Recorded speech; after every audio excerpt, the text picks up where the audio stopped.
Tonight we wander into a time when beekeeping wasn't just about honey, it was high drama, stiff competition, and yes, even tiny velvet bonnets for hives.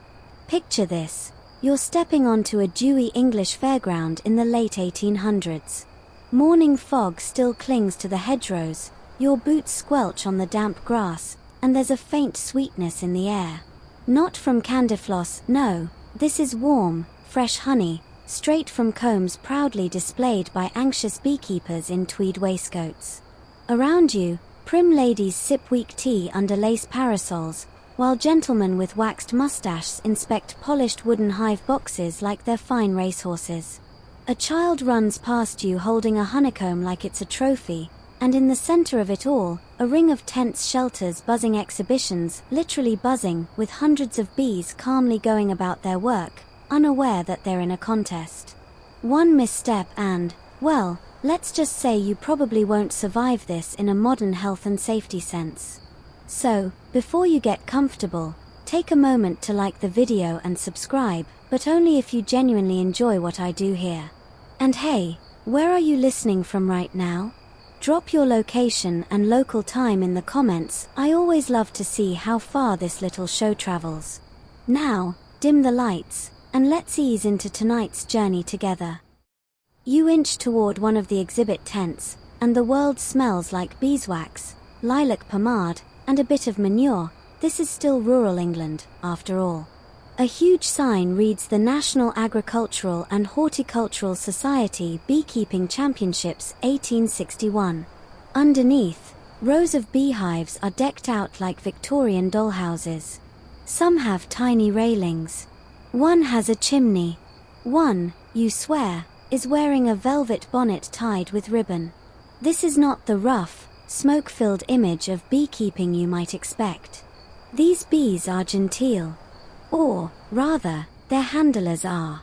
Beekeeping in the Victorian era is considered a respectable, even fashionable, pastime. Especially among the rising middle class and gentlefolk who want to blend science, civility, and competitive glory. And it all starts right here, on misty fairgrounds and inside freshly erected village halls, where bees and humans both try to keep their cool.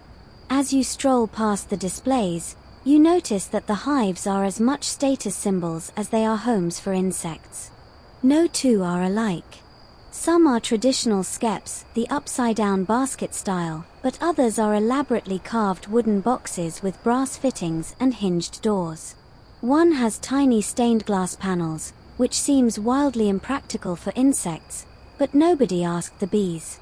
Each hive sits beside a placard bearing the name of its owner, their village, and in some cases, a boastful subtitle like Royal Supplier of Comb or Purveyor to the Duke of Devonshire. This isn't just agriculture. It's a pageant. And it's only going to get stranger. Children cluster near a hive with glass panels, watching in awe as bees fan their wings in unison. A mother in a bonnet tries to explain that they're cooling the hive, but honestly, you're too distracted by the full-on brass band setting up by the honey judging tent. Nothing says serious apiary business like a tuba. What makes this whole scene feel even more surreal is the blend of modern-sounding science and utterly old-timey belief. Right now, you hear a man explaining to a skeptical judge that bees are a reflection of divine moral order and that they prefer homes blessed by scripture. The judge nods politely, scribbles something, then moves on to another exhibit. Probably thinking, this again. Here's a mainstream historical nugget for you. Queen Victoria herself took an interest in beekeeping. Not hands-on, of course, she wasn't exactly trudging through nettles with a smoker and veil, but members of her court supported apiary exhibitions, and Prince Albert encouraged their role in agricultural progress. Having bees was almost a mark of cultural refinement. Having good bees, that was near godliness. But here's where it gets quirky. Some fairgrounds featured live bee beard demonstrations. Yep. A man would coat his face in royal jelly and place a queen bee under his chin. Then, as hundreds of bees crawled across his face to follow her, crowds would gasp and cheer like they were at a circus. Observe the stillness, a pamphlet might proclaim, As the apiarist becomes one with his colony, one sneeze, and he'd be less one with the colony and more one with anaphylaxis. Historians still argue whether this was purely for show or if these performances served as pseudo-spiritual demonstrations, some suggesting a kind of human hive harmony message was being preached. Others say it was just peak Victorian thirst for spectacle, like sword swallowing or phrenology lectures. At one stall, a man offers you a bee biscuit, which turns out to be a dense, oat and honey treat wrapped in wax paper. Tastes like regret, but at least it's authentic. Another tent hosts a trivia contest for children, with questions like what's the drone's sole purpose in life? Spoiler, it's very short-lived and involves zero parenting. You don't stay for long. The winning prize is a small jar of honey and a bee-shaped brooch. Cute, but not worth knowing that your entire existence is just reproductive backup. As you drift through the exhibits, you hear a debate heating up between two gentlemen, one insisting that the Italian honeybee is vastly superior to the native British black bee. The other scoffs, citing disease resistance and true English grit. You're tempted to suggest a bee-on-bee boxing match, but they're already deep into Latin names and royal lineages. Apparently, bees have dynasties too. You pause at a final exhibit where the beekeeper has, quite seriously, embroidered tiny velvet curtains for the hive's entrance. For privacy, he says. You nod solemnly, as if this is entirely normal. And that's the real charm of it all.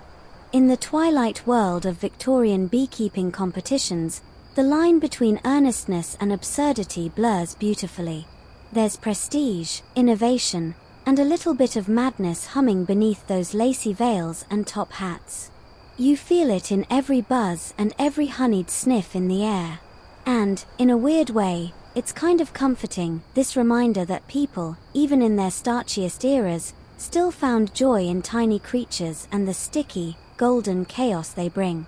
You move past the velvet-draped hives and into the quieter edge of the fairground, where the top hats grow taller, the accents posher, and the bees just slightly better behaved, or so they claim. Welcome to the upper crust of Victorian beekeeping, where you're no longer among hobbyists. You've wandered into the exclusive realm of noble apiarists. And here, things are far more refined. You spot a gentleman in a crisp morning coat, leaning over his exhibit like he's presenting a Botticelli. His bees, he whispers to no one in particular, have descended from a purebred continental line introduced at Balmoral. He pats the polished hive like a prized spaniel. You half expect him to offer one a monocle. That's when it clicks, Victorian society didn't just embrace beekeeping. It glamorized it. Among the upper classes, keeping bees became something akin to owning a greenhouse full of orchids or a stable of show ponies. It wasn't merely about harvesting honey.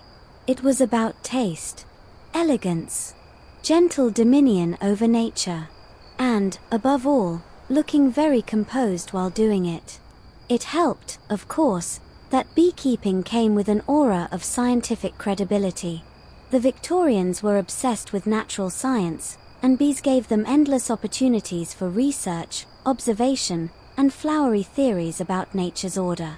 If you were wealthy, literate, and had a garden large enough to not alarm the neighbors, then bees were practically your moral duty. In fact, one mainstream historical fact worth whispering about is this: many members of the clergy were prominent beekeepers. Sermons about the industriousness of bees were not uncommon, and priests often maintained hives in the churchyard. It made for good metaphors: order, duty, sweetness from suffering. Bees were practically winged saints. And naturally, once the clergy and aristocracy were on board, everyone else scrambled to follow. You'd see ladies' magazines printing patterns for lace-trimmed veils, and local clubs hosting lectures titled things like Proper Behavior Among the Hive or Is the Queen Bee an Emblem of British Virtue? Spoiler: yes. Always yes. That's not to say this golden image didn't come with a sting. Literally. Victorian society might have worshipped bees from a distance, but those who worked closely with them, They learned very quickly that bees didn't care about social class. Your title meant nothing if you swatted at the hive or wore the wrong cologne. Still, the upper class leaned into the aesthetic. You pass another tent where a hive has been mounted on a marble pedestal. It's carved with Latin inscriptions. A woman in lavender gloves gestures proudly to it while explaining that her colony only forages from heirloom blooms. You want to ask how the bees know that, but she's already moved on to describing the custom lace shroud used to calm them. There's a soft clink of teacups nearby. A makeshift tea tent, white canvas, scalloped edges, shelters a cluster of guests nibbling honey scones and cucumber sandwiches. Conversation drifts toward poetry and pollen yields. You overhear someone compare their queen bee to a duchess, stately but firm. You're not sure if that's a compliment or subtle gossip. And now comes the quirky bit. Some aristocratic families went so far as to include their bees in estate ledgers and inheritance plans. Yes, seriously. In certain wills and inventories, hives were catalogued alongside livestock and household servants. There's even a well-circulated rumor about a baronet who insisted his bees be draped in mourning cloth after his death. The bees, naturally, were unavailable for comment. Of course, historians still argue whether this kind of behavior was common practice or merely anecdotal aristocratic eccentricity. Some say it was symbolic, a way of expressing the sacred bond between landowners and their estate's natural inhabitants. Others think it was just rich people being extra, as usual. As you continue your stroll, you notice the judges again, this time lingering by a particularly grand setup that includes not just bees, but a musical box that plays Handel whenever the hive's lid is opened. It's unclear whether the bees appreciate classical music, but the humans are definitely impressed.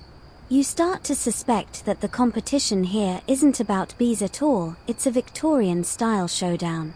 Now here's where the gentle sarcasm kicks in. For all the primness and peacocking, these competitions were often teetering on the edge of chaos. Picture it, stiff men with canes and monocles trying not to flinch as thousands of insects buzz inches from their faces. Ladies swatting discreetly with lace fans while pretending they're not seconds from a shriek.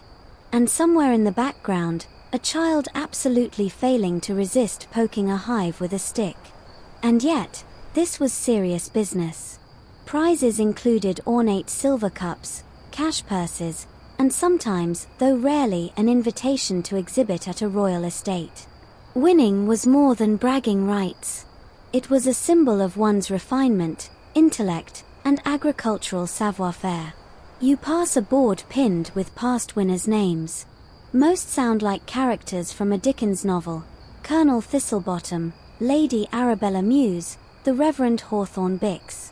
Beneath each name, a year and hive type are listed. One winner's note simply reads, "Presented a comb so pure, it was likened unto spun gold." You try not to imagine what the runner-up's comb was likened unto. A little further down, you encounter an apiarist in conversation with a curious onlooker. He's explaining how his bees are fed only on certain imported French blooms. The bouquet of one's honey, he says, is terribly important. Wouldn't you agree? The onlooker nods solemnly, clearly not sure if bouquet is literal or figurative, but unwilling to reveal the gap in his education. You finally sit on a hay bale, watching the scene unfold, bees floating lazily through ribbons of sun, judges scribbling notes on ivory cards, aristocrats arguing gently over nectar flow. A man trips on a hive and pretends he meant to bow. The buzz, both literal and social, is hypnotic. So yes, in this world, bees aren't just bugs, they're the ultimate Victorian accessory. Tame enough to suggest control over nature. Wild enough to hint at danger. And when wrapped in silk netting with a decorative bonnet, well, practically poetry. You shuffle over to the honey judging tent, where things are decidedly more tense than you'd expect from a room full of sugar. The crowd here hushes automatically as you step inside, well, hushes as much as a few dozen Victorian enthusiasts in itchy wool can. You're surrounded by polished tables, each holding neat little glass jars lined up like soldiers. The labels are handwritten in looping script: Wildflower, Sussex; Heather, Northumberland; Chestnut, Devonshire. This is where the sweetness turns savage. Front and centre, 3 judges stand with the solemnity of High Court magistrates. They wear pince-nez glasses and have the haunted eyes of men who've sniffed one too many jars. One of them tilts a jar to the light, inspecting the clarity like a jeweler appraising a diamond. Another dips a tasting spoon, swirls the honey, sniffs it, and finally places a tiny drop on his tongue with all the ceremony of a sacred rite. You sit down quietly on a nearby bench. A lady next to you whispers, "Last year, someone tried to pass off golden syrup as wildflower honey.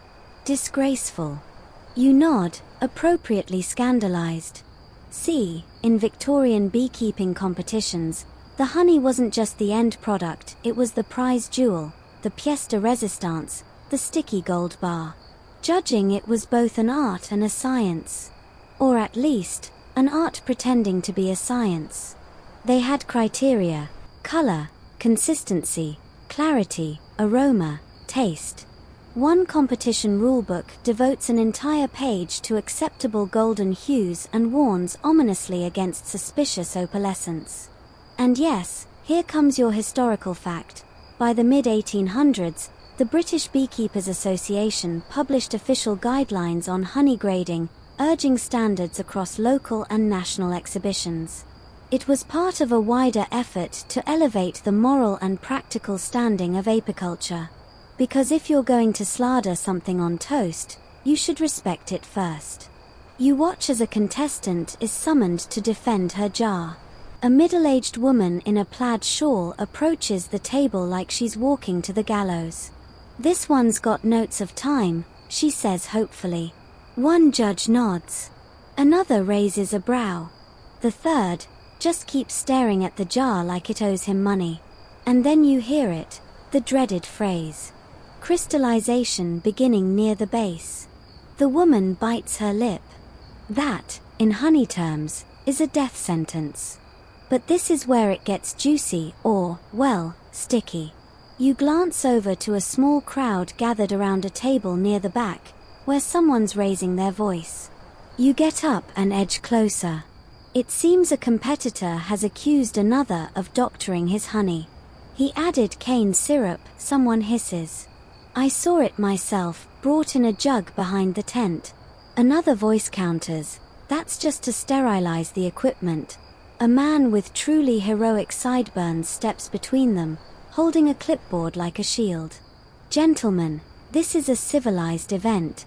Quirky tidbit incoming: adulteration was a genuine concern. Some contestants tried to boost the quantity or smoothness of their honey by adding sugar water or even molasses. This practice, while common in unscrupulous circles, was strictly forbidden in competitions. And detection? Well, that was half science, half alchemy. Judges sometimes used a water test, dropping honey in cold water to observe the dispersion, or a flame test involving candle wicks dipped in the accused sample. No, really. Of course, historians still argue whether these tests were remotely reliable.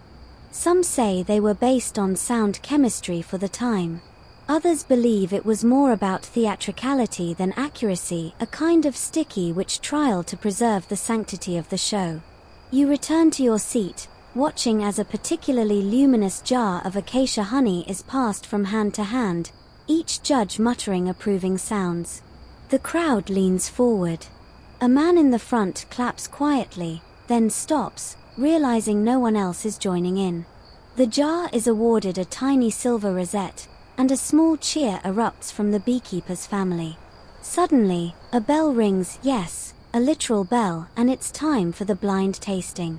You watch with amusement as judges are blindfolded with black silk ribbons and handed coded jars. One takes a whiff and frowns. Clover. No, bramble. Wait. Is that lavender? He pauses dramatically. My palate is confused. It's like a wine tasting, only with fewer hangovers and more bees. Now the real tension starts. You glance at the contestants, lined up like nervous bakers during pie judging. Their hands tremble as the judges make final notes. A boy in a tweed cap holds his breath. A woman in full morning dress clutches a handkerchief embroidered with bees. You're fully caught up in it now, this strange, slow sport. The head judge finally clears his throat. The Grand Honey Cup, for exceptional clarity and natural aroma, goes to. He pauses like a theatre actor, milking the moment for every drop of tension. Mrs. Prudence Featherstone, of Lower Tiddleton. The crowd erupts. Well, erupts politely. A few people clap. One woman fans herself. Mrs. Featherstone gasps as if she's just won a war. Her granddaughter starts sobbing into her pinafore. And somewhere in the back, a disappointed contestant mutters something that sounds suspiciously like bloody heather honey bias. You step outside, squinting in the sunlight. The tent feels warmer now, the air thicker with sugar and glory. Someone nearby is offering spoonfuls of leftover competition samples. You try a golden dab. It's like sunshine and old books and a soft nap on a warm quilt. The honey coats your tongue and your heart rate slows by half. Just then, a bee lands on your sleeve. You freeze. It sits there for a moment, flexes its tiny legs, then buzzes away. Maybe it's scouting your outfit for next year's fashion-forward hive. And that, perhaps, is the real secret of Victorian honey competitions.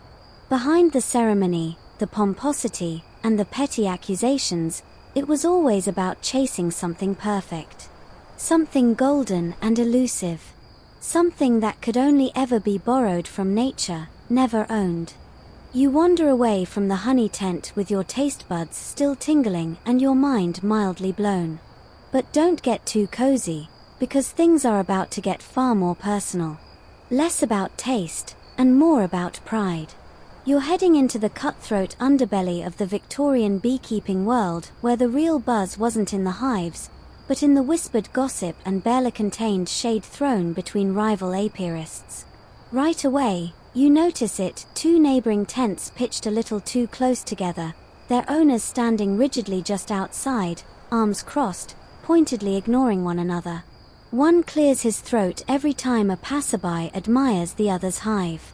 The other loudly praises the authentic native bees in his own colony, eyes fixed dead ahead, never once acknowledging the man he clearly despises. Ah yes, the competitive apiarists.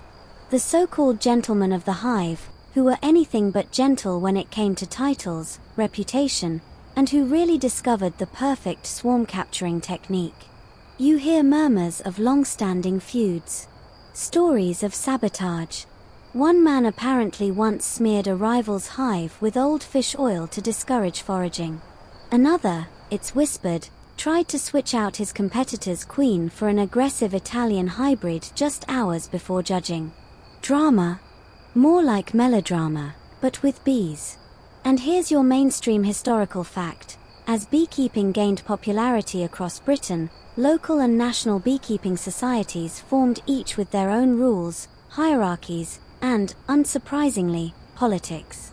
These societies often crowned annual champions, published newsletters, and kept very firm opinions about what qualified as proper apiculture.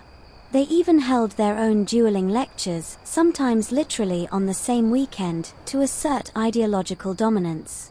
Bees were the excuse. Ego was the game. You hover by a demonstration stand where two men, let's call them Mr. Pritchard and Mr. Thorne, because that's exactly the kind of names they have, are presenting rival methods for hive ventilation. Pritchard insists on angled slats. Thorne is a firm advocate for screened bases. They speak over each other with overly polite passive aggression, like two vicars arguing over the proper placement of a hymnal. A lady in the audience whispers, "They've been at this for 6 years." You sip your tea and enjoy the show. Things get even more heated at the observation hive, a glass-walled structure meant to show off colony behavior. One contestant has a queen so visible and active, she might as well be curtsying. Another's bees are clustered in a defensive not ideal. He stands nearby explaining, loudly and repeatedly, that the morning fog unnaturally stressed the colony. His competitor smirks, sipping his own tea with the smugness of a man whose bees are doing synchronized dancing. And then there are the moustaches. Don't laugh. In this world, facial hair is serious business. An unofficial rivalry exists between two beekeepers, both renowned in the Midlands for their honey, but known in competition circles primarily for their increasingly elaborate whiskers. One year, a bystander tells you, he waxed his moustache into little bee wings.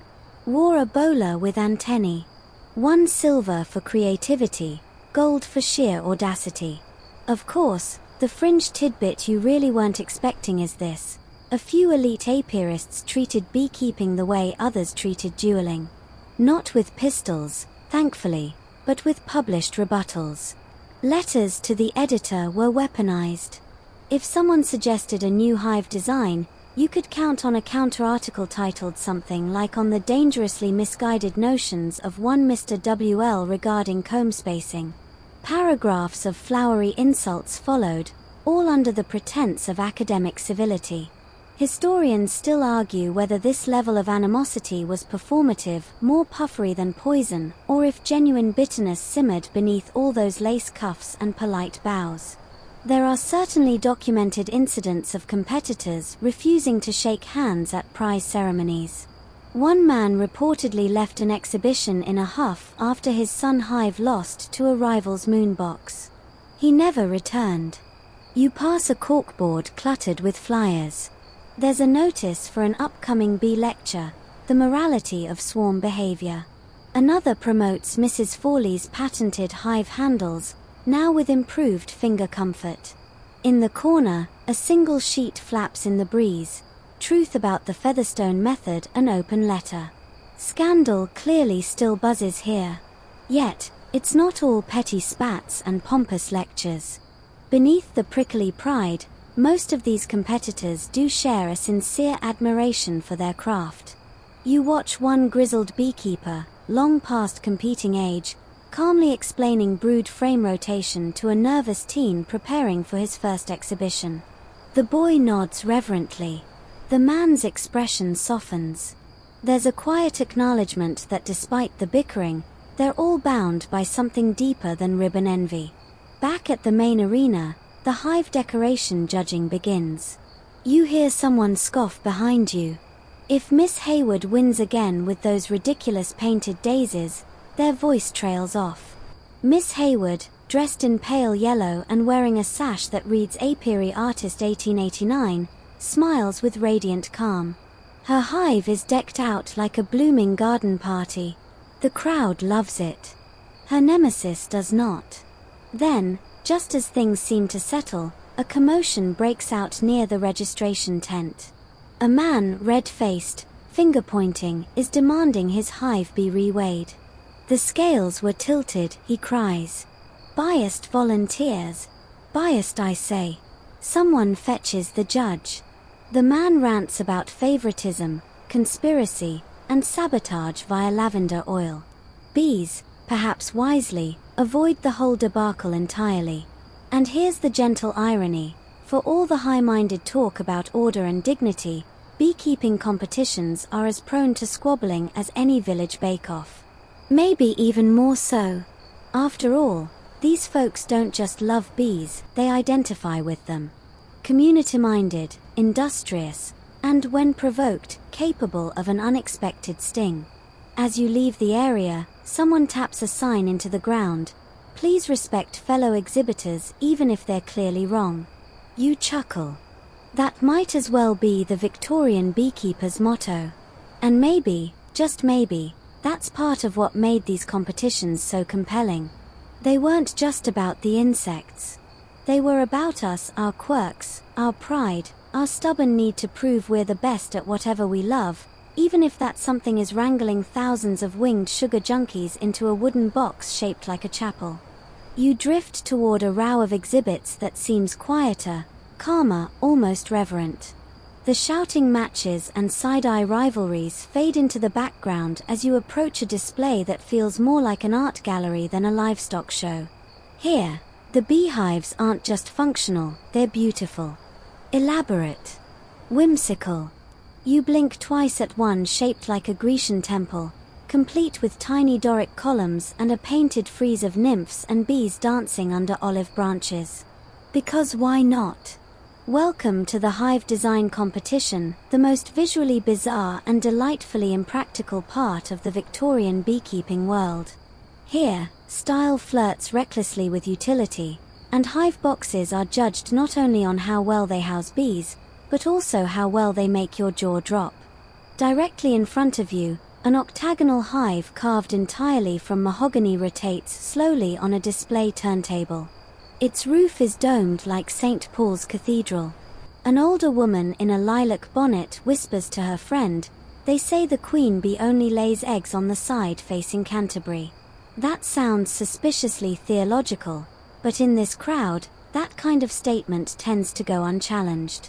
Your eyes land on a particularly curious hive shaped like a miniature cottage, complete with window boxes and a tiny swing set in the yard. One judge peers through the glass side, scribbles something down, and murmurs, "Charming layout. Excellent use of comb symmetry. Bees fly in and out of the chimney like they're late for a dinner party." Mainstream fact for you. Victorian apiarists believed that calm, well-tended bees produced better honey, and so the hive environment mattered immensely. This gave rise to what was known as ornamental apiculture, a practice that emphasized aesthetics, harmony, and even bee psychology. Hive design wasn't just a technical challenge, it was seen as an expression of philosophical alignment with nature. And yet, for all this lofty talk, it quickly became, well, a bit of a contest. Hive making turned into a DIY arms race. Entire issues of the British Bee Journal were dedicated to blueprints and schematics. One famed edition even featured a pull-out template for a Gothic revival hive with lancet windows and a spire. You're not sure whether to applaud or call an exorcist. You stoop to examine a dainty beehive shaped like a music box. There's a crank on the side. You turn it cautiously, and out comes a tinkling rendition of Greensleeves. The bees inside don't seem impressed. A child next to you claps. His mother swats him away, whispering, "Not so loud, you'll upset the queen." Over at the judging station, one hive receives both praise and confusion. It's a polished copper dome, gleaming in the afternoon sun. One judge calls it bold. Another worries aloud about heat retention and bee health. The hive's creator, a wiry man in leather gloves and very round glasses, insists his bees have adapted to an environment of radiant elegance. No one really knows what that means, but they write it down anyway. Here comes the quirky fringe fact. In 1878, one London inventor patented a hive that doubled as a sundial. The idea was to track both bee activity and time of day via a rotating central pointer. It sounded very clever until it turned out the pointer cast shadows inside the hive and caused the bees to swarm in confused spirals every afternoon. The inventor never competed again. Still, the creativity doesn't stop. You wander past a hive designed like a medieval tower, complete with arrow slits. Another resembles a Viking longhouse. One enthusiast has built a miniature Victorian greenhouse over his hive, complete with working gaslights and hanging geraniums. "It's not for the bees," he confesses proudly. "It's for me." Historians still argue whether such decorative excess improved bee welfare, or merely indulged human vanity. Some claim the bees were calmer in ornate settings. Others suggest the visual flourishes were entirely for show. A few particularly grumpy scholars dismiss it all as carpentry cosplay with pollen. A judge stops in front of a humble wooden hive with clean lines and no decoration. He squats, examines the ventilation, peers at the brood chamber, and finally nods with great satisfaction. "Function," he he says, has its own quiet elegance. Someone behind you sighs dramatically. Yes, but it's dreadfully plain, isn't it? And so, the eternal debate between form and function drones on. You step back and take in the field, dozens of hives, each a miniature universe. Some buzz loudly, some hum like a distant cello, and each is paired with a beekeeper standing proudly nearby, ready to talk about joinery, wax patterns, or how their design was inspired by the ruins at Tintern Abbey. One man's hive is encased in stained glass, with each panel depicting a bee-themed biblical scene. You squint, yep, that's definitely Samson defeating a lion, except the lion is actually a wasp. The artist calls it apian allegory. You call it a little much, but silently applaud the dedication. In the far corner, the judges deliberate for what feels like an hour. They whisper, gesture, and finally pin a large blue ribbon on the hive shaped like a Tudor-style manor. The builder, a stonemason's son named Horace, gasps and actually removes his hat in awe. His bees, utterly indifferent, continue stuffing themselves with dandelion nectar. As the crowd begins to disperse, you hear one boy say to his sister, "I'm going to make a pirate ship hive." She replies, "I'm making one shaped like a dragon's head." Their mother looks horrified. Absolutely not. You'll use the family skep like your grandfather, and you'll like it. And so, creativity buzzes on through carved walnut, velvet drapery, hand-painted windows, and far too many tiny chimneys. These hives aren't just bee homes. They're time capsules of Victorian ambition, aesthetics, and just a dash of competitive lunacy. You step back into the fairground's main path and smile. Somewhere nearby, someone is telling a fascinated crowd that bees prefer Baroque architecture to Georgian symmetry. Another is swearing that curved hive corners promote spiritual harmony. You nod along. After everything you've seen today, it somehow makes perfect sense. You're just about to head toward the toffee stand for something less buzz-prone, when you hear a commotion from the main arena. Not the usual polite clapping or soft murmurs of approval, this is actual cheering. Excited, you follow the sound and find a small crowd gathered around a raised platform, where a man in ceremonial robes is bowing deeply next to a glass box. Inside it, illuminated by the slanting golden sun, is a single, very calm, very regal-looking bee. That's right. Tonight, you meet the bug that stole Victorian hearts, the bee that got knighted. Sort of. You lean in to get a better look. The box is perched on a velvet cushion, and the bee, let's call her Lady Beatrice, is preening calmly on a sugar cube as if she knows exactly who she is. Around her, a framed painting shows the same insect being paraded through London streets in a glass carriage pulled by a very confused-looking Shetland pony. A nearby placard reads, "The celebrated Queen of 1874, Victoriana Regina Mellifera." You raise an eyebrow. Oh, it's going to be one of those stories. Here's the historical backdrop. In the mid-1870s, an unusually productive colony of Italian honeybees brought in from the Ligurian coast began producing enormous quantities of honey under the care of one Thomas Percival Pip Wentworth, a retired army surgeon with a taste for theatrics.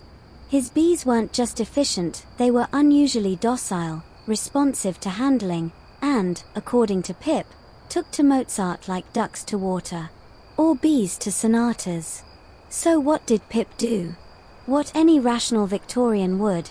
He entered his best queen in every competition from Kent to York and claimed she could outperform any native bee in temperament, hygiene, and photogenic posture. When her hive won 5 regional titles in a row, a London newspaper dubbed her the Sovereign of the South. The legend grew quickly. Crowds came not just to see the honey, but to see her.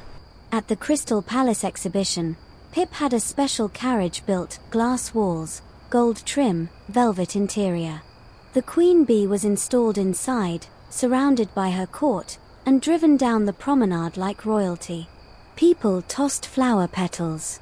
Children wept with joy. One lady reportedly fainted from the sheer marvel of it all. Quirky tidbit time. There's a very real, very weird record in an 1875 agricultural journal describing a bee-themed medal ceremony in which this very queen was given a ribboned sash. The sash was draped over the hive, not the bee herself, thankfully, but the illusion of nobility was complete. Pip declared the occasion a knighthood in spirit. Hence, the nickname stuck, the knighted bee. Of course, historians still argue whether this tale has any grounding in reality or if it was just an overblown PR stunt from a man who spent a little too much time inhaling bee smoker fumes. Some accounts suggest multiple bees were rotated into the glass box, depending on who looked healthiest. Others claim the original queen died halfway through her reign, and Pip simply replaced her quietly, insisting she just freshened up. Either way, the public didn't seem to mind. The myth had momentum. Children carried Queen Victoriana trading cards. Ladies stitched bee motifs into their parasols. A particularly ambitious confectioner even released royal bee drops, honey candies wrapped in gold foil bearing the Queen's painted likeness. And here's the best part, Victoriana's hive kept winning. Judges swore by the honey's purity. Critics lauded its brightness and floral depth. A few grumbled about the Italian strain being too continental, but that only fueled the colony's mystique. Pip, ever the showman, began giving lectures with his bees in tow, performing live hive etiquette demonstrations to enraptured audiences. At one such event, it said he played the piano while the bees fanned rhythmically along the frames. You picture it now, an eccentric Victorian gentleman pounding out a polka while a swarm of winged sugar addicts performs synchronized fan ballet. Honestly, you'd pay to see it. Naturally, the backlash came too. A rival beekeeper, Horace Elmsworth, yes, that Elmsworth, declared the entire affair a fraud. Bees are livestock, he proclaimed, not opera singers. He accused Pip of sugar feeding, selective breeding, and even hypnotizing the bees through tonal manipulation. No one knew what that meant, but it sounded fancy enough to print.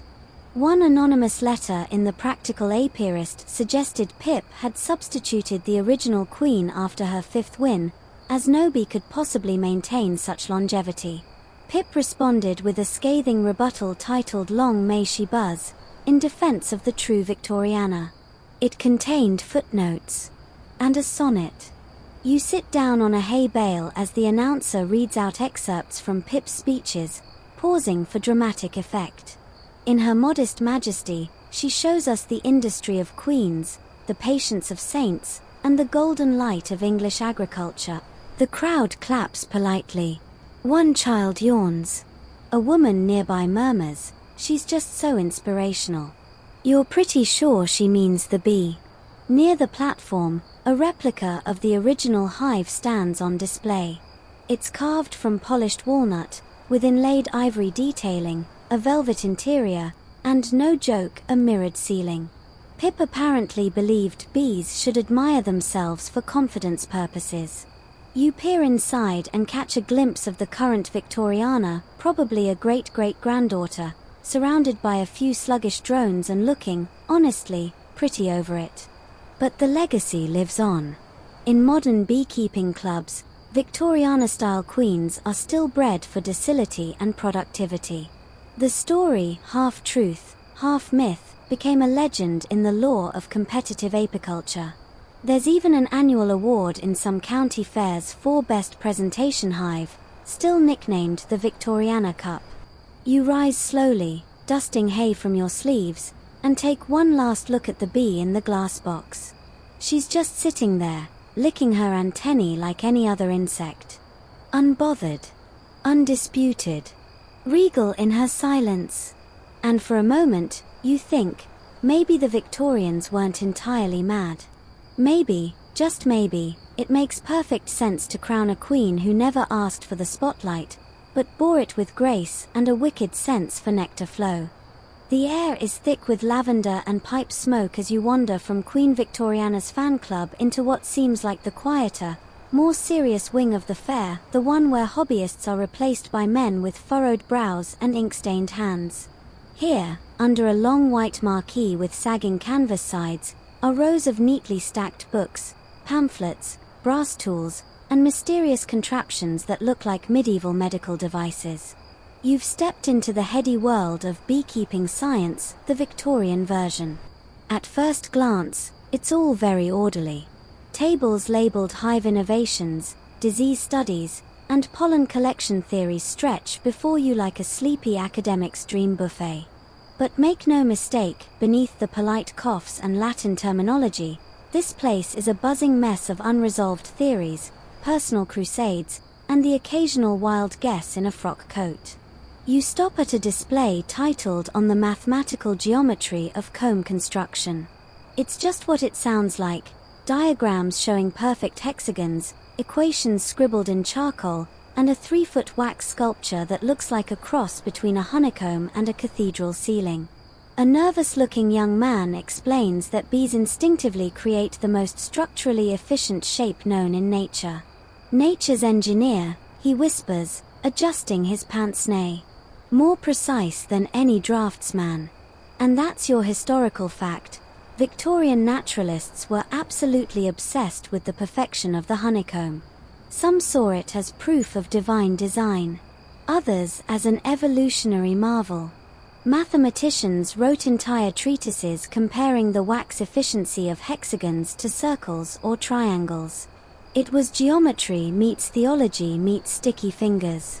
Right next to him, another display makes a bold claim: "Do bees dream? Early evidence of apian sleep rhythms." You blink. A bespectacled woman in a brown waistcoat explains that her bees exhibit twitching behavior during periods of inactivity, REM-like motion. She insists, if you will. You half expect her to pull out tiny bee-sized sleep diaries. "They're probably dreaming of flowers," she sighs. And here's where things get even more unhinged. A crowd has gathered around a tall man with wild hair, enthusiastically presenting a paper titled "Magnetic Fields and the Bee Soul, a New Alignment Theory." He's waving a metal rod over a hive while muttering about ley lines and pollen memory. Someone in the audience nods furiously and writes this down. Another politely asks if this is backed by data.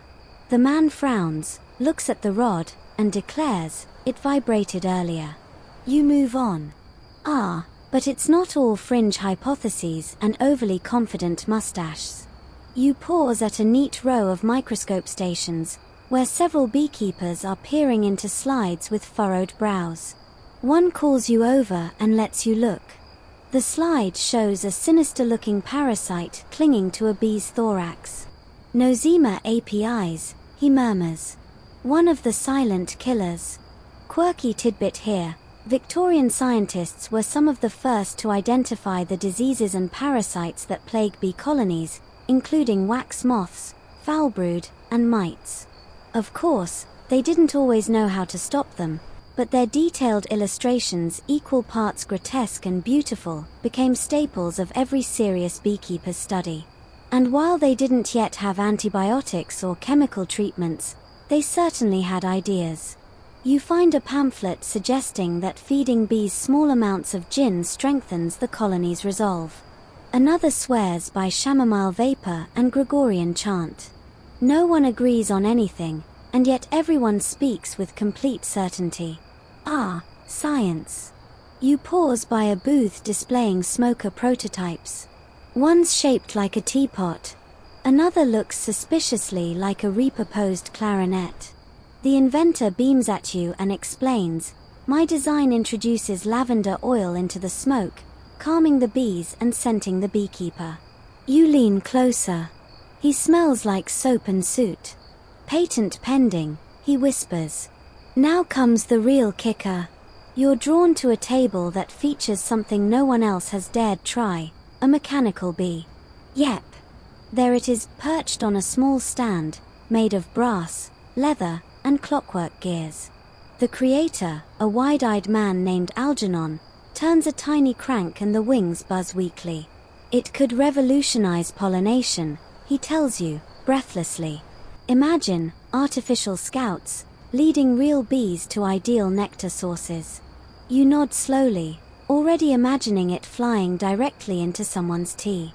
Historians still argue whether Victorian beekeeping science was truly rigorous or more of an eccentric gentleman's playground.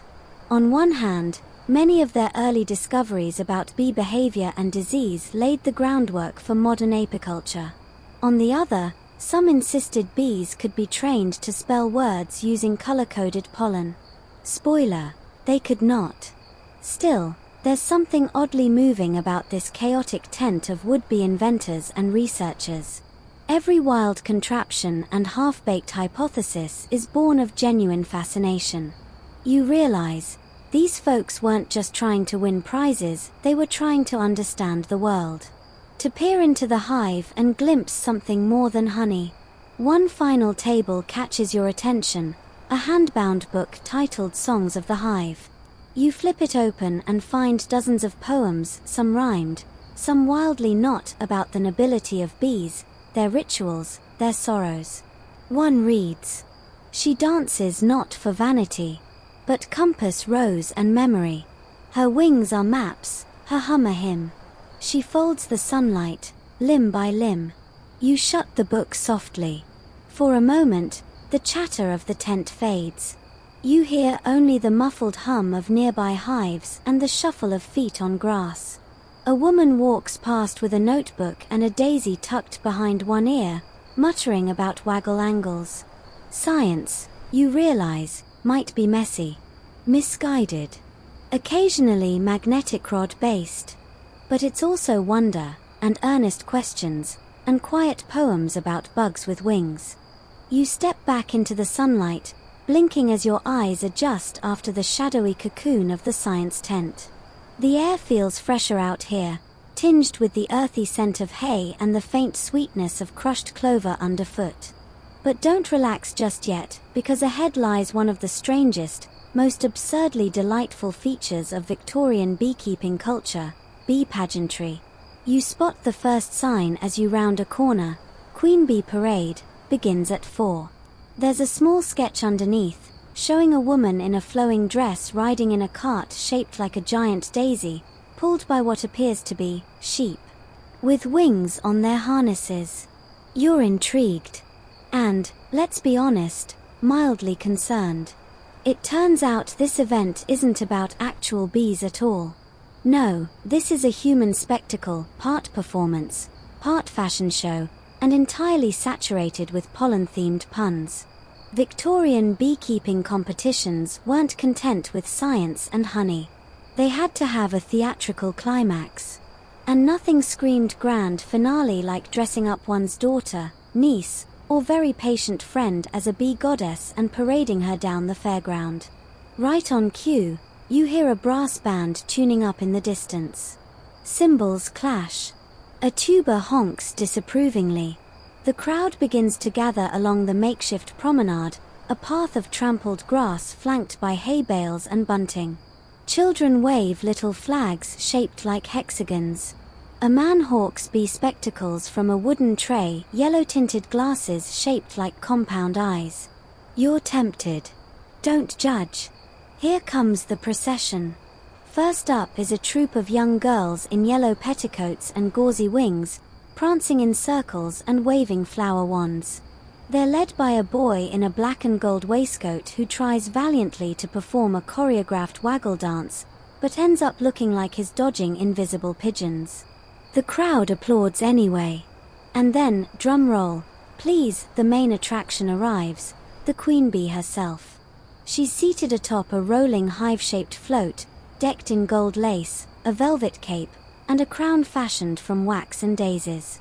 You stifle a laugh as she waves regally with all the practiced boredom of someone who's been sitting upright in an itchy costume for 3 hours straight.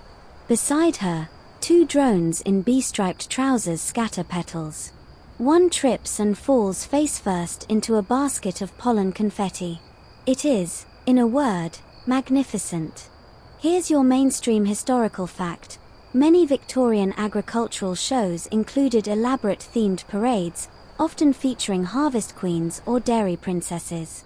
Beekeeping competitions followed suit, transforming the queen bee into a literal pageant role. These performances were meant to celebrate fertility, abundance, and civic pride, but mostly, they were a charming excuse for costumed whimsy. You inch closer as the float rolls by. A woman behind you whispers, "That's Agatha Tinsley, second cousin to the Earl of Saffron. She's worn the crown 3 years running."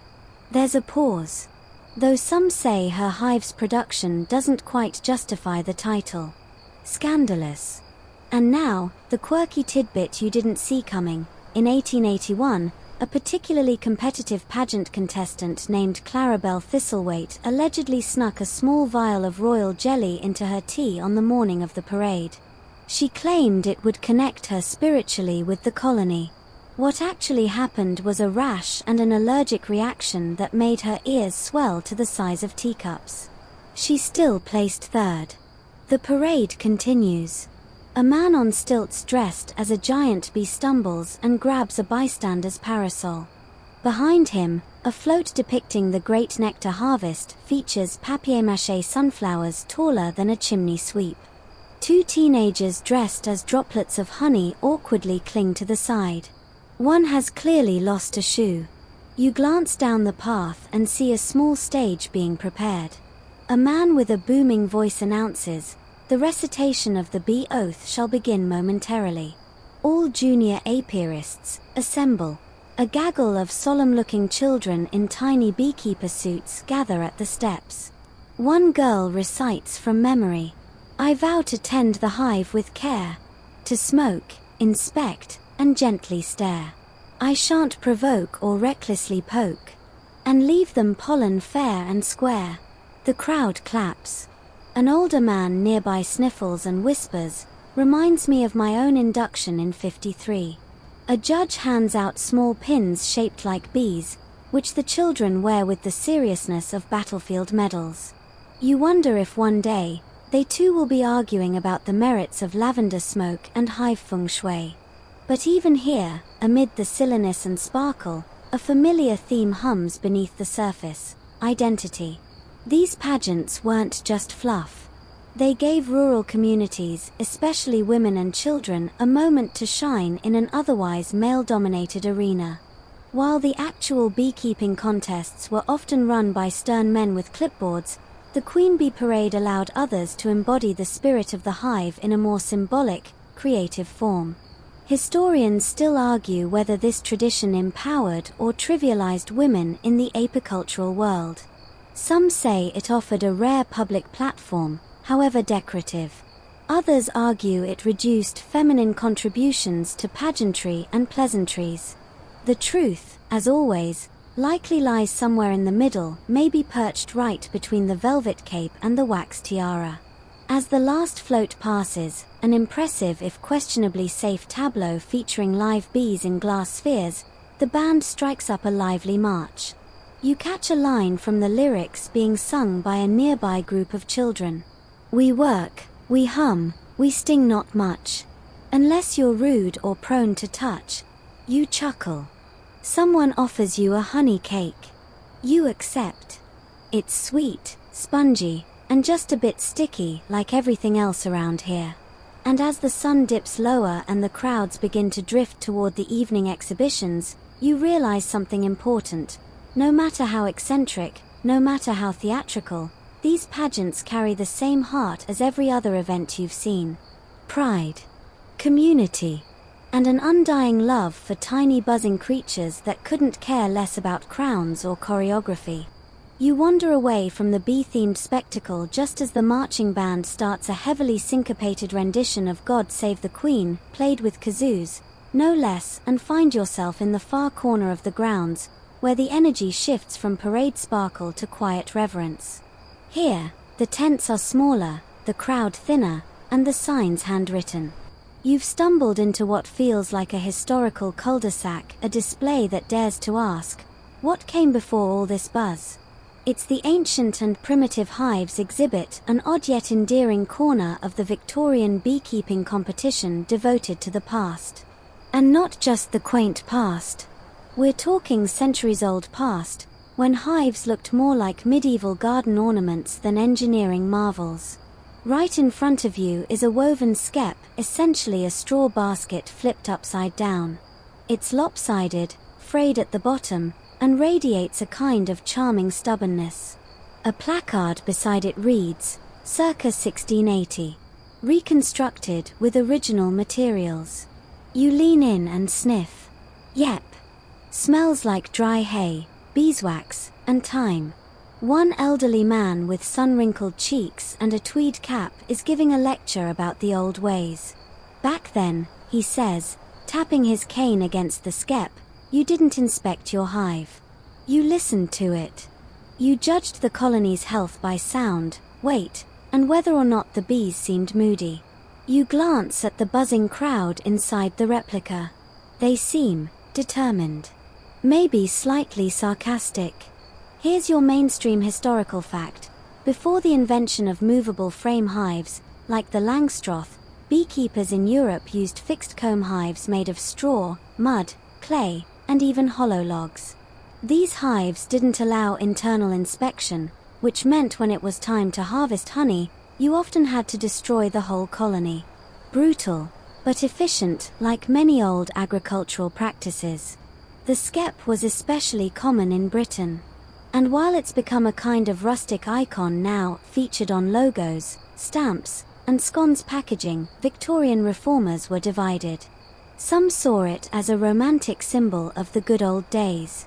Others called it backwards, inefficient, and a disgrace to apiculture. You walk along the tent and see more examples: a hollowed tree stump hive from the Scottish Highlands, a clay pot hive based on Egyptian designs, and something labeled bee gum, a section of log split open, dark with wax stains and ash from years of nearby hearth fires. One curious child asks if bees used to live in shoes. A woman nearby chimes in, only if the boots were very polite. And now, for your quirky fringe tidbit, a few Victorian enthusiasts believed that ancient hives weren't just practical, they were spiritual. Some were convinced that bees in clay pots aligned with lunar rhythms. One man, a Mr. Elias Norrington of Shropshire, claimed that he could determine a swarm's fate by whispering psalms into the hive at midnight on a waxing moon. Spoiler: he also believed his bees could understand Latin. Still, there's a haunting kind of beauty to these relics. You stop before a display titled Funerary Beekeeping Practices, England and Brittany. It explains the old tradition of telling the bees, wherein keepers would inform their hives about major life events: births, marriages, deaths. If a beekeeper died and the bees weren't told, superstition held that the hive would collapse out of grief or protest. Historians still argue whether this was widely practiced or merely a regional custom romanticized by Victorian folklorists. But standing here, amid these silent, straw-wrapped histories, you feel the weight of that idea of bees as companions, witnesses, almost members of the household. Next to that is a demonstration stand run by a woman in a smock dress and leather apron. She's teaching children how to weave their own mini-skeps. Just like the monks used to, she says, fingers moving quickly, except they didn't use colored raffia or eat crisps while doing it. Her hands are covered in wax dust, and she smells faintly of smoke and lavender soap. One child proudly holds up a very lumpy basket. The woman squints, then nods. A perfect bee cottage. Slightly haunted. Well done. You smile and move on to a large illustrated timeline that traces the evolution of hives. It begins with cave drawings of bee hunters in Spain, figures dangling from ropes, raiding wild nests, and ends in 1887 with an English gentleman posing next to a modular hive with brass corners and a monogrammed lid. Progress, you think, with a raised eyebrow.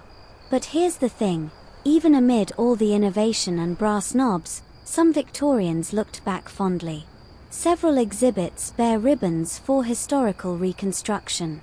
Judges praised not only authenticity but also symbolic resonance. A proper skep, one card reads, reminds us of humility, patience, and the cyclical nature of labor. You turn to a wooden box filled with old tools, a smoke bellows made from goat leather, an iron hive knife, a pair of thick gloves that resemble oven mitts dipped in tar. These were the instruments of the past, hard, crude, but strangely intimate. You can almost hear the soft hum of bees inside, and the quiet creak of an old keeper lifting the lid with reverent caution. A group gathers around a man giving a dramatic reading from the Countryman's Bee Companion, 1775 edition. He holds the book like scripture and intones, "Lo, the bee is humble, yet mighty. She toils in silence, she strikes with warning. In her waxen vault, a mystery dwelleth." Someone sneezes. He pauses. Then continues, unfazed.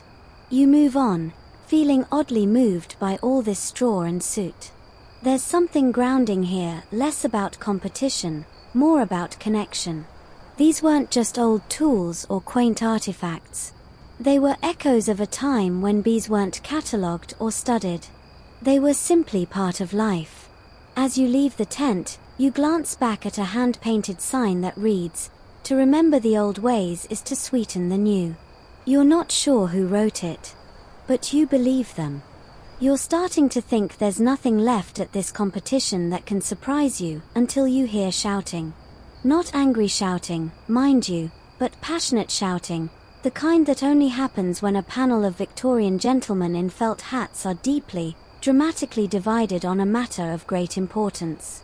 You shuffle closer, curiosity piqued, just in time to catch the phrase, "I will not recognize that pollen chart as canonical. Oh dear." You've wandered into the judging tent. This is where the sting really sets in. You duck under the striped awning, finding yourself in the middle of a stiffly polite academic thunderstorm. Inside, long tables groan under the weight of jars, hundreds of them each filled with honey in slightly different shades of amber, gold, bronze, and once or twice, a worrying green. Each jar is labeled, each one painstakingly aligned. This is the honey judging circuit, and it's not for the faint-hearted. A sign reads, "Purity, color, clarity, and taste, the 4 pillars." Another adds, "Disputes will be handled with firm language and a cup of tea." Classic. You watch as a judge lifts a jar to the light, turning it like a jeweler examining a diamond. He frowns. Too opaque. I detect a floral muddiness. He sets it down with all the severity of someone rejecting a Feyberge egg. The beekeeper who submitted it clenches his jaw but remains silent.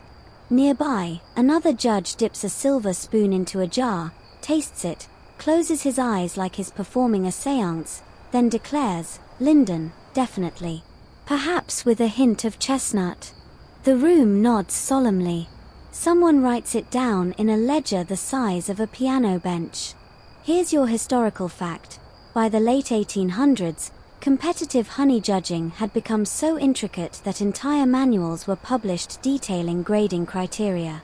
These included specific color scales. The Pfund scale came later, but its Victorian ancestors were just as obsessed, and flavor profiles linked to different flowering plants. Lavender honey, elegant. Heather honey, robust.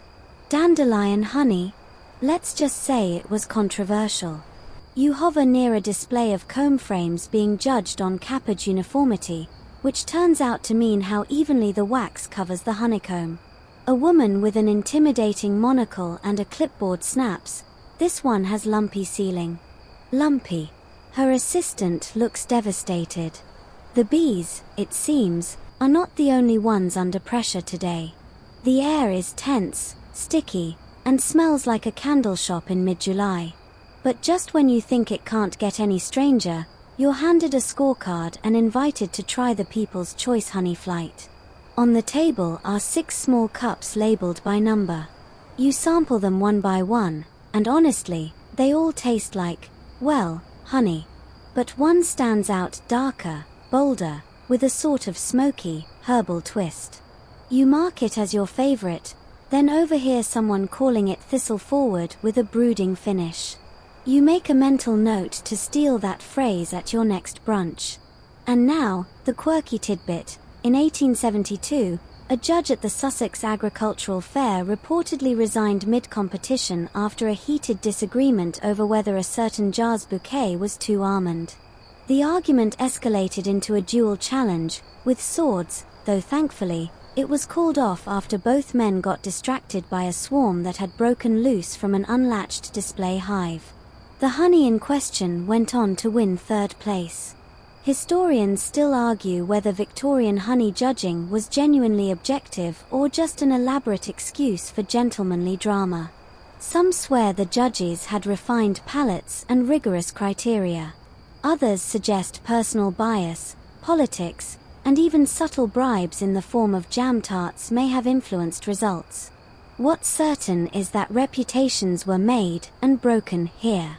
At one end of the tent is a disqualified entries table, and you can't help but peek. One jar is labeled, overly crystallized, suspected adulteration with cane syrup. Another simply reads, strangely spicy. You don't dare ask. Suddenly, the tent erupts in polite applause as the blue ribbon winner is announced.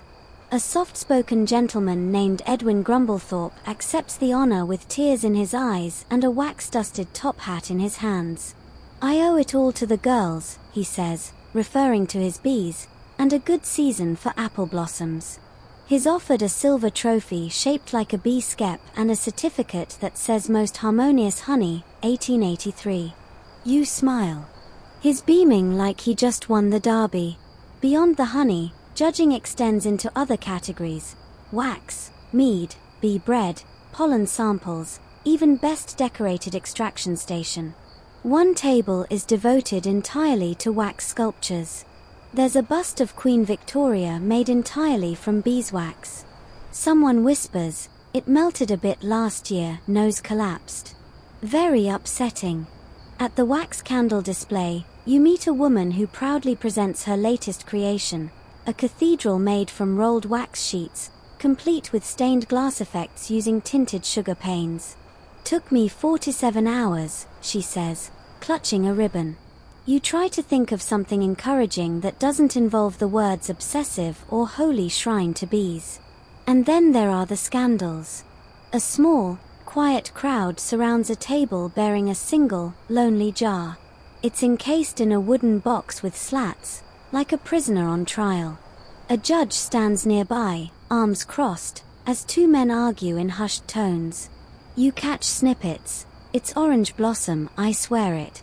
Nonsense. That's eucalyptus if I've ever tasted it. It was foraged locally, I'll have you know. You slip away before the slats come off and someone throws a tasting spoon. All of this, every drop of this saccharine drama, is a reminder that for Victorians, honey wasn't just a food. It was identity. Each jar represented weeks of work, a colony's health, a beekeeper's skill. To win a ribbon meant more than a prize, it meant prestige. Bragging rights. The satisfaction of knowing your bees, and by extension, your soul, had been deemed superior. As you leave the judging tent, you hear someone muttering, "Next year, I'm entering acacia." That's what they want now. Another responds, "No, no, it's turning. Buckwheat's in." And just like that, the cycle begins again. You don't get far before a hand-painted sign catches your eye: musical bees and hive harmonies, performance at dusk. You pause. Musical bees? Surely this isn't literal. And yet, at this point in the competition, it could mean anything from a string quartet in beekeeper outfits to an actual swarm trained to hum in tune. You follow the small crowd drifting toward a wooden stage set in a grove of chestnut trees, the sunlight filtering down like golden syrup.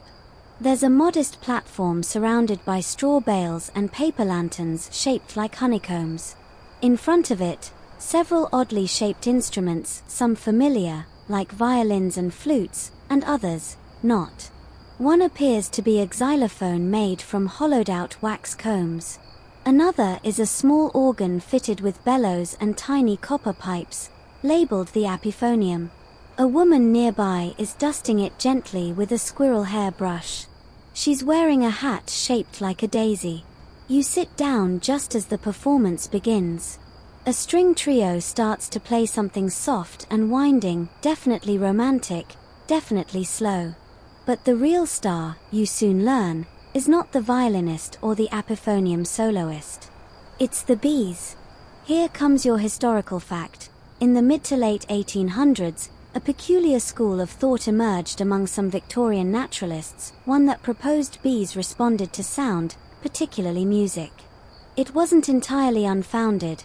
Bees were observed changing their flight patterns in response to vibrations and even humming during swarming. A few scientists began experimenting with the idea that music could calm bees, or in some cases, influence their productivity. Of course it escalated. As the trio plays, a beehive, yes, a live one, sits at the back of the stage in a glass case, its entrance connected to the open air via a small tunnel. You squint. Are those bees moving in sync to the cello? One glides out, hovers, loops in a perfect figure 8, then disappears back inside. Another lands on the violinist's sleeve. She doesn't flinch. She just keeps playing. And here's your quirky tidbit. In 1885, a composer named Benedict Forsyth published a bizarre little volume titled The Bee Sonata, in C, for capped brood, a musical piece he claimed was composed by interpreting the waggling rhythms and hive acoustics into a romantic idiom. He insisted the bees had a tonal preference for the key of E major and that their hums matched the vibrations of tuning forks used in his rehearsals. His peers were baffled. One reviewer simply wrote, "The bees were delightful. The sonata was not." Back on stage, a man with wild grey sideburns reads a poem between songs. It's called Canticle for the Queen, and it's full of phrases like winged psalms and nectar-born aria. You're only half listening until a soft drone builds in the background, not the cello this time, but the hive itself. The bees are humming louder. It starts low, then rises, then swells like a throat clearing across the entire grove. It's oddly beautiful. The audience is perfectly still, except for the old man next to you who whispers, "That's the F-sharp hum." Means they're feeling sociable. He munches a honey biscuit and nods to himself as if it's perfectly normal for bees to have opinions about chamber music. Historians still argue whether this entire movement, musical beekeeping, as it was sometimes called, was grounded in genuine acoustic phenomena or simply the result of wishful anthropomorphism. Some researchers in Germany even tried recording hive sounds on wax cylinders to compose with the colony. Their results were inconclusive, except for a piece titled Buzz 3 in wax minor, which one critic described as a bit damp. Now the apiphonium player takes center stage. She pumps the bellows, and the copper pipes release a soft, reedy tone that sounds like a pipe organ underwater. Each note is followed by a flick of her gloved hand toward the hive. The bees, incredibly, respond, emerging in small twirls, bobbing midair, almost as if summoned. The audience gasps. One man clutches his wife's hand and whispers, "Do you see it? Do you see it?" You do. And whether it's coincidence, or air vibration, or pure Victorian showmanship, you're sold. This is weird. This is magical. This is peak bee culture. The final act is a duet violin and flute, played as the sun finally dips below the trees. The stage glows golden. The bees hum a little louder. A few land gently on people's shoulders, like polite concert ushers. No one swats. No one moves. Everyone is utterly transfixed. The music ends. The violinist bows deeply. The bees settle. The audience erupts in applause, not too loud, of course. Wouldn't want to startle the stars of the show. You linger as the crowd disperses, still buzzing with conversation. One boy says, "I want to learn bee violin." His mother corrects him gently, "That's just violin." With bees. Another couple debates whether the hive was secretly smoked beforehand to keep them calm. A nearby elderly beekeeper offers his own theory: they like music. Don't know why. Maybe it's the rhythm. Maybe it's the harmony. Or maybe it's just nice to be noticed. You smile, feeling a little lighter than you did an hour ago. Maybe we're all like that. Maybe we just want someone to hum along with us. Dusk has fallen, and the fairground is bathed in the kind of soft orange glow that makes everything, from hay bales to elaborate mustaches, look more poetic than it probably deserves. You wander a little slower now, your limbs beginning to feel that comfortable end-of-day heaviness. You're just about to find a quiet corner to sit when a curious flicker of movement catches your eye. Over by a low fence lined with hanging lanterns, a small group is forming around what appears to be a boxing ring. You inch closer, weaving past a couple arguing about wax bloom on their comb samples, and behold the sign above the ring. The Gentleman's Bee Suit Showdown, sponsored by Thornbury Tailors and Apiary Supply. Oh yes. Tonight, you're in for something truly Victorian, a competitive fashion event for beekeeping suits. And not just any suits. These are high-concept, high-starch, borderline absurd creations that blend utility with theatrical flair. Because if there's one thing you've learned on this strange, honey-slicked journey, it's that the Victorians would turn anything into a competition. Including who could look most magnificent while harvesting honey from a swarm of mildly irritated insects. Here comes your mainstream historical fact. The 19th century saw the rise of purpose-built beekeeping gear. Before then, most keepers just braved it in everyday clothes, maybe tossing a sack over their heads if things got dicey. But with the rise of apiculture as a respected and very public hobby, proper gear became a symbol of professionalism and pride. Tailors began marketing reinforced jackets, mesh veils, and gloves stitched from thick leather or canvas. And naturally, people started showing off. The announcer steps into the ring, top hat firmly in place, and calls out, "Our first contestant, Mr. Nigel St. John Featherwick, presenting the Imperial Swarm Guard de Luck." A polite round of applause. Out steps Nigel, wearing a jet-black double-breasted coat, high boots, and a helmet with a brass beak-like faceplate. He raises one arm in slow, theatrical salute. His mesh veil flows behind him like a cape. Somewhere, a woman swoons. Next comes Mrs. Tabitha Root, whose suit is less warlord and more woodland nymph. Her ensemble includes embroidered vine patterns across her sleeves, a veil tied with a velvet ribbon, and no joke, a train. Yes, a literal train of lace bees trailing behind her. She lifts it carefully to climb the ring steps, then bows as daintily as one can in pollen-dusted boots. And now, the quirky tidbit. In 1879, one particularly eccentric London beekeeper named Cecil Morton attempted to patent a formal bee tuxedo for evening hive inspections. It included a cravat, polished brass buttons, and a collapsible top hat with built-in mesh veil. The patent was rejected, but not before he appeared in 3 separate issues of the Apicultural Gazette under the headline, "Fashionably Stung." Back in the ring, the competition is heating up. A young man in a canvas ensemble called the Nectar Nomad demonstrates his detachable sleeve pockets for pollen sampling. The crowd murmurs approvingly. Another competitor, perhaps more visionary than practical, struts out in a suit completely covered in waxed feathers. Someone behind you whispers, "Stylish."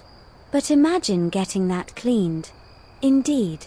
The judges, 3 older beekeepers with expressions carved from oak, take their duties very seriously.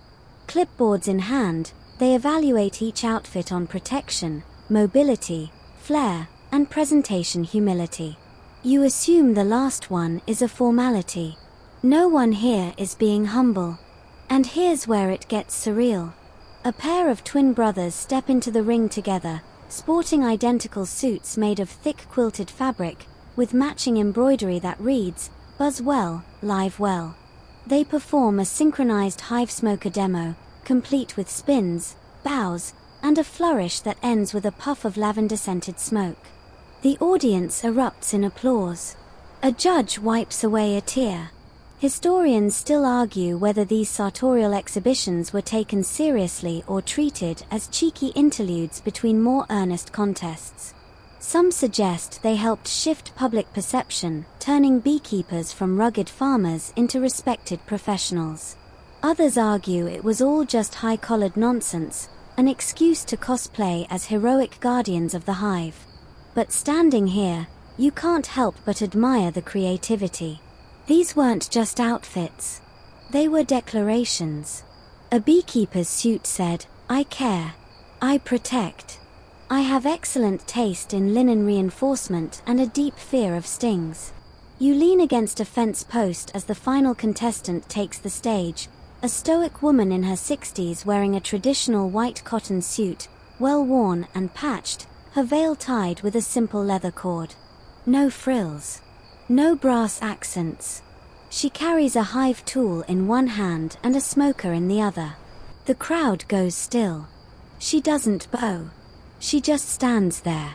And somehow, it's the most commanding moment of the night. One judge whispers something to another. There's nodding. Agreement.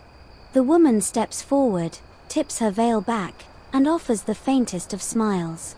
The announcer raises his hand, and the golden thimble for beekeeping elegance goes to Mrs. Ada Wren of Sussex. The crowd cheers. Modestly, of course. This is still a beekeeping event. You watch as Ada exits the ring, shaking hands, receiving the little gold trophy, then heading straight to a stool near a fire pit. She sits, pulls out a tin mug, and drinks what you assume is tea but suspect is something stronger. You sit across from her for a moment in silence. Then she says, "Only thing a suit needs is to keep you from dying. Everything else is lace." She gives a small chuckle, then adds, "But a little lace never hurt anyone."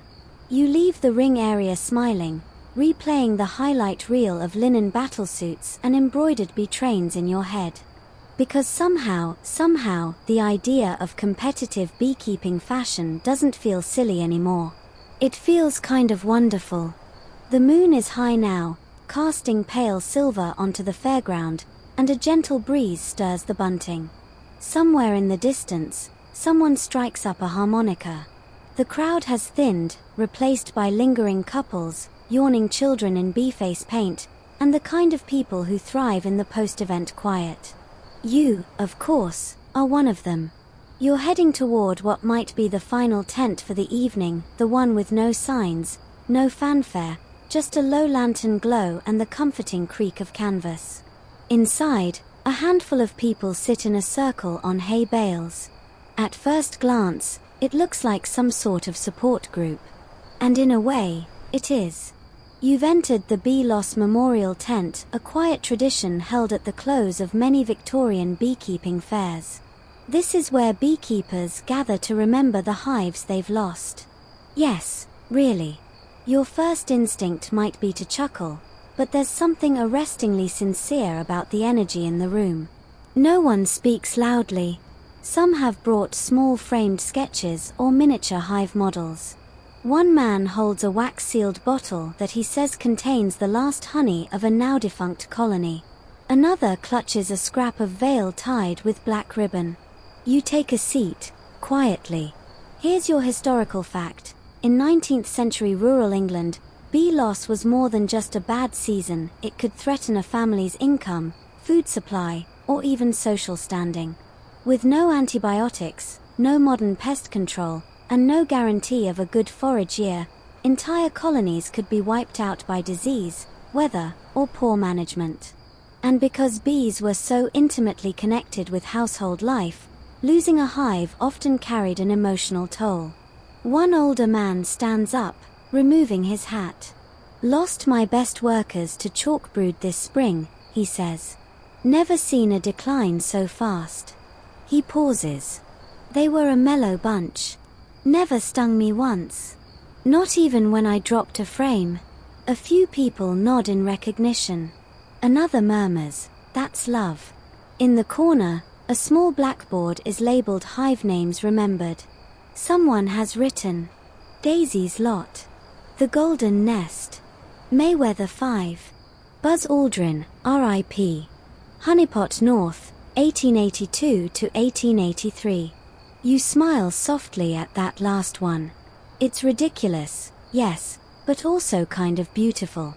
A little cemetery of honey-making dynasties, scribbled in chalk. And now, your quirky tidbit. Some Victorian keepers, particularly in the countryside, were known to hold literal funerals for hives. A small box of wax and wood would be buried under a flowering tree, a psalm might be read, and mourners would toss dried petals into the grave. A few records even mention placing miniature gravestones made of slate. Whether they did it out of grief, guilt, or whimsy is unclear, but it happened. One woman stands and reads a short poem from a notebook. Gone the hum from hive to hand. The dance, the warmth, the flight, the land. I tend the empty box with care, and wonder if they knew I'd there. She stops, presses the page to her chest, and sits back down. The room remains still for a long moment. Even the bees outside, if they're listening, seem quieter. Historians still argue whether these memorial practices were widespread or simply practiced by a handful of deeply sentimental hobbyists. There's little official documentation, just personal letters, snippets in agricultural journals, and the occasional footnote in apiculture books. But the emotion behind it, that part was real. And it still echoes in rooms like this. Someone passes around a tin of honey cookies, shaped like tiny hives. You take one and notice it's warm, likely from someone's coat pocket. It tastes of nutmeg, clove, and something faintly floral. You don't ask what. You just nod in appreciation. The man with the harmonica slips in quietly and begins playing a slow, haunting tune. It's not a melody you recognize, but it's familiar in the way grief often is. The music hums gently through the canvas, like the faint vibration of wings. Before you leave, you're invited to write a name on a slip of paper and drop it into a carved wooden box labeled for the fields beyond the fence. You hesitate, then write something simple. For the ones who swarmed when I wasn't ready. You fold the paper, place it in the box, and feel oddly lighter. As you step out into the night, the cool air kisses your face. Overhead, a few clouds drift across the moon. Somewhere nearby, a hive quietly rustles in the dark, still alive, still working, still buzzing despite it all. And suddenly, you understand. This competition wasn't just about honey, or trophies, or ridiculous velvet-lined veils. It was about community, ritual, joy, loss, all filtered through the narrow, golden lens of a beehive. And in their own way, these Victorians, absurd and brilliant and obsessed, created something timeless. A world of care.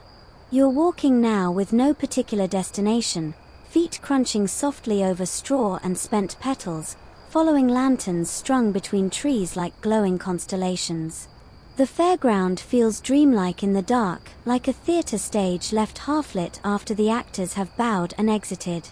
But not everyone has gone home. There, near a row of quiet stalls, a soft flickering draws you in. Dozens of beeswax candles flicker from within an open pavilion, tiny flames casting amber shadows across the faces of those gathered inside. You've arrived at what is perhaps the most quietly strange feature of the Victorian beekeeping competition, the esoteric apiarist's circle. They don't announce themselves with signs or schedules. There are no pamphlets, no ribbons. Just a low hum of conversation and the occasional clink of porcelain as someone stirs honey into tea. The air smells of wood smoke, anise, and something else, beeswax incense. You take a seat at the edge, careful not to disturb the circle. A woman with sharp eyes and an impressive collection of silver bee pins greets you with a nod. We're discussing hive consciousness, she says plainly, as if you just stepped into a book club and the subject were Jane Austen instead of insect telepathy. And here we go. Here's your historical fact. Victorian society was no stranger to spiritualism. Seances, phrenology, and pseudoscience bloomed like mushrooms after rain, and beekeeping was not immune to the trend. Some enthusiasts believed that the hive represented a form of collective intelligence, a superorganism that functioned as a single mind across many bodies. In a time obsessed with order and hierarchy, the hive became a metaphor, a mystery, and in some corners, a kind of mystical guide. One man, wearing fingerless gloves and a woolen scarf despite the summer warmth, offers his theory. Bees operate on frequencies, he says, tapping a small tuning fork on the bench beside him. We don't just study them. We resonate with them. He holds up a leather-bound notebook filled with sketches of hive vibrations, complex spirals labeled with words like joy, stress, and queen longing. You're not sure what that last one means, but it definitely deserves its own prog rock album. And now your quirky tidbit. In 1884, an apiarist named Miss Cordelia Wick published a pamphlet called On the Dream State of Bees and the Human Heart. In it, she claimed to have entered a trance while observing her hives and received visual poetry from the queen, including lines like, "Your grief is like old pollen, useful, but heavy. Shake it off." Sales of the pamphlet were poor, but it gained a cult following among beekeeping poets and wandering herbalists. Cordelia herself later opened a short-lived hive temple in Devon. Someone nearby pours you a cup of herbal tea. It's dark, strong, with a whiff of thyme and something pleasantly medicinal. Bee balm, they say. For clarity. You sip, mostly because at this point, why not? At the center of the circle sits an object you hadn't noticed before, a small, sealed glass dome containing an abandoned comb, perfectly preserved. No bees. Just wax, shadowed in candlelight, like the ribcage of something once living. Around its base, carved into the wood, are the words, laborer, defendere, evolvere, to work, to defend, to evolve. A young woman speaks next. Bees show us how to exist in paradox, she says. They're peaceful, but they sting. They're small, but they move ecosystems. They build things that last, but they themselves are fleeting. She pauses, looking around. We pretend they exist for our benefit. But what if we exist for theirs? A few nod solemnly. One man scratches his beard and says, "You're romanticizing. They're bugs with jobs." He's not wrong, but also, this is clearly not the room for logic tonight. Historians still argue whether these esoteric apiarists were charlatans, mystics, or just deeply imaginative naturalists trying to make sense of complex systems with limited science. Some claim their theories helped lay early groundwork for ideas like ecological interdependence. Others insist they were just bored Victorians drinking too much nettle wine. The truth? Probably a bit of both. Someone produces a wind chime made from dried honeycomb. It makes a soft, papery sound in the breeze. Another places a small wax figurine, half woman, half bee, at the foot of the dome. Offerings, perhaps. Or metaphors made tactile. You glance around and realize there's a kind of quiet consensus here. A shared reverence. These people aren't all bee experts. Some are philosophers. Some are occultists. A few are just very, very lonely. But they all seem united in this strange belief that the hive holds wisdom humans haven't yet understood. And that maybe, in watching bees, we might better understand ourselves. As the meeting draws to a close, the silver-pinned woman stands and offers a brief invocation, not religious, not really, but rhythmic and soft. Let the hive sleep. Let the wings rest. Let sweetness rise in silence. Then she snuffs the candles one by one, and the pavilion is swallowed in darkness. You walk away slowly, carrying the scent of smoke and honey and something older, something you can't quite name. You've spent the day surrounded by beekeepers who studied their colonies with tools, and now you've met those who studied them with their hearts. And honestly, you can't decide which approach is stranger.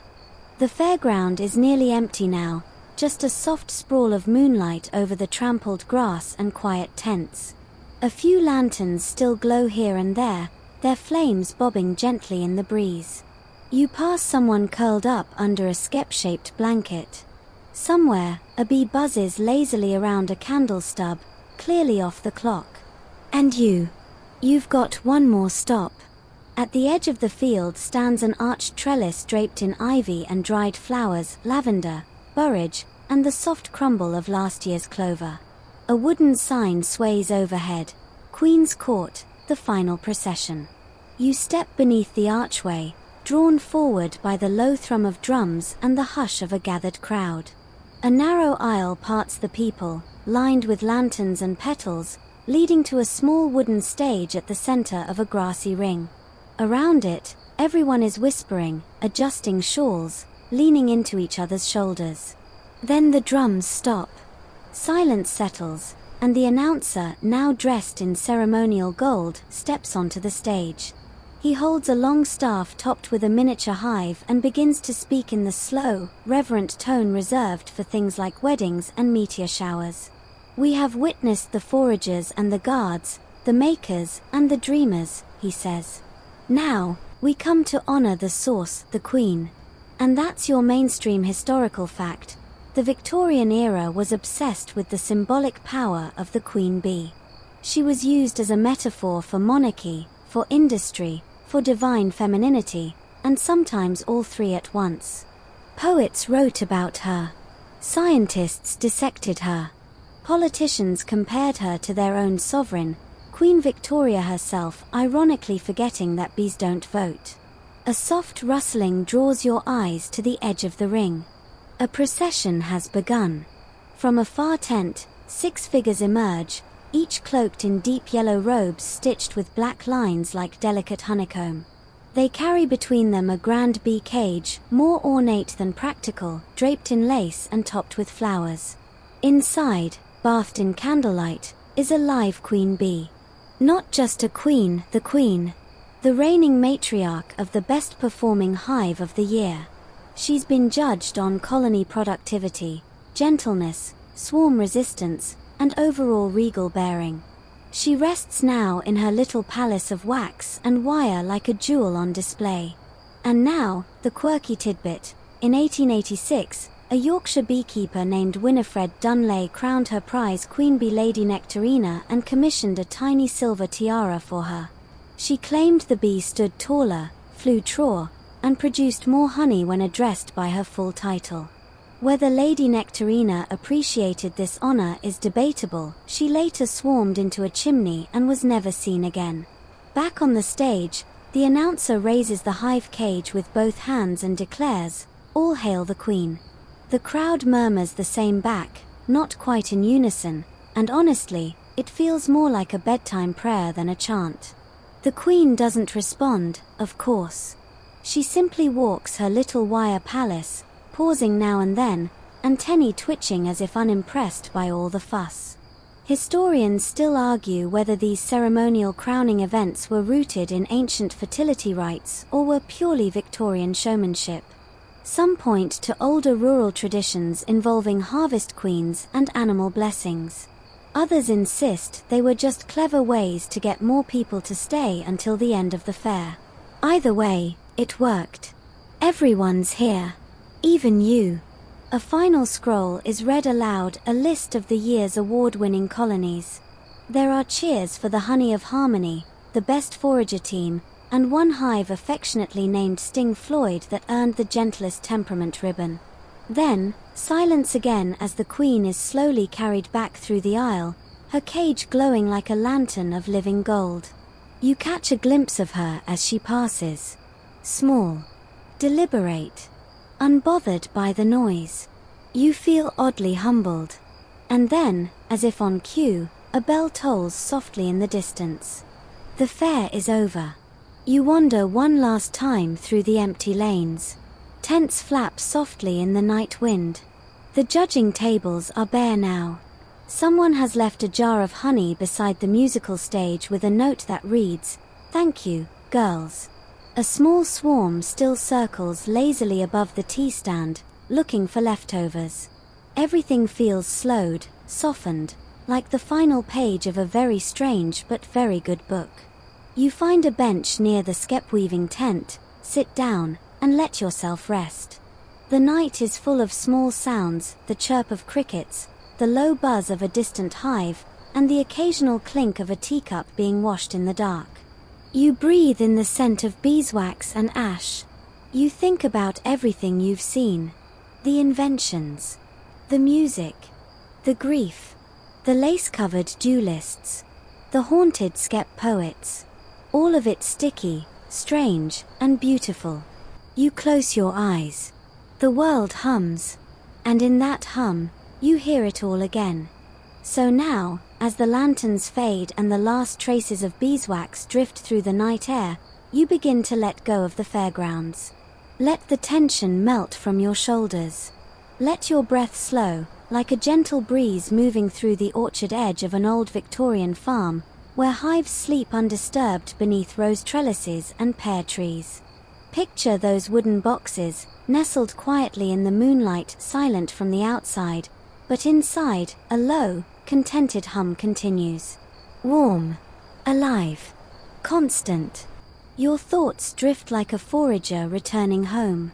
Slower now. Lighter. You've walked among velvet-suited beekeepers and wax organists. You've heard ghostly swarm songs and watched the sun set behind a queen's coronation. It was ridiculous. And tender. And, somehow, just what you needed. Let the images soften. A single candle burning beside an empty honey jar. A beekeeper wiping their hands on a linen apron. The quiet rustle of bees rearranging themselves in their comb. These moments, odd and lovely, float just behind your eyelids now, gently fading like the last warmth of summer. There's no need to think anymore. Just drift. The buzzing has turned into a lullaby. The fairgrounds have gone still. And somewhere out there, beneath a moss-covered hive, 100 tiny wings sleep folded in wax and gold. You're safe. You're still. And all is sweet.